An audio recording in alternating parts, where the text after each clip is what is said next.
என் அன்பு சகோதரிகளே, இப்பேற்பட்ட ஒரு மாபெரும் கூட்டம், எழுச்சி கூட்டம் எதற்காக? திராவிட முன்னேற்ற கழகம் ஆட்சி இருக்கிற காலத்தால் அல்ல, அதிகாரம் இருக்கிற காலத்தால் அல்ல, கோட்டை இருக்கிற காலத்தால் அல்ல, கொத்தளவு இருக்கிற காலத்தால் அல்ல. இந்த ஆட்சியே இல்லை என்றாலும் இன்னும் 1000 பேர் அதிகமான கூட்டத்தை கூட்ட முடியும் என்று சொல்லுகிற பகுதி இந்த திருவொற்றியூர் கழகத்தின் கோட்டை, கலைஞரின் கோட்டை, அதன் உதயநிதியை எதிர்பார்க்கிற அன்பு கோட்டை இந்த திருவொற்றியூர் தொகுதி.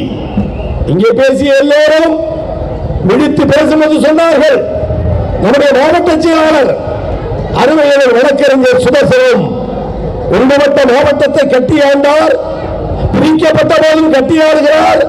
தனக்கு ஒதுக்கப்பட்ட தொகுதியை 100% வெற்றியடைய வைக்கிற சக்தி அந்த சுதர்சனம் அவர்களுக்கு உண்டு என்பதை தொடர் நிகழ்ச்சியின் மூலம் நடத்தி கொண்டே இருக்கிறார். இனியும் நடத்துவார். இன்றைக்கு அவர் ஏற்றிருக்கிற பொறுப்பு திராவிட முன்னேற்ற கழகத்தின் சக்தி மிகுந்தது. திராவிட முன்னேற்ற கழக தொண்டன் தலைவரை மாற்றாமல், தத்துவத்தை மாற்றாமல், எண்ணத்தை மாற்றாமல், சின்னத்தை மாற்றாமல் என்றைக்கும் திராவிட முன்னேற்ற கழக தொண்டரை பொறுத்தவரை பிச்சைக்காரனாக இருந்தாலும் திமுக கட்சிக்காரனாக எழுந்து நிற்கிற பெருங்கூட்டம் திமுகவின் கூட்டம்.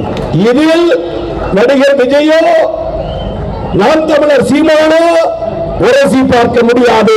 திராவிட முன்னேற்ற கழகம் எங்கும் கோட்டை என்பதை பலமுறை நிரூபித்த பகுதி நம்முடைய பகுதி. செய்திகளை உடனுக்குடன் தெரிந்து கொள்ள உடனே சப்ஸ்கிரைப் பண்ணுங்க.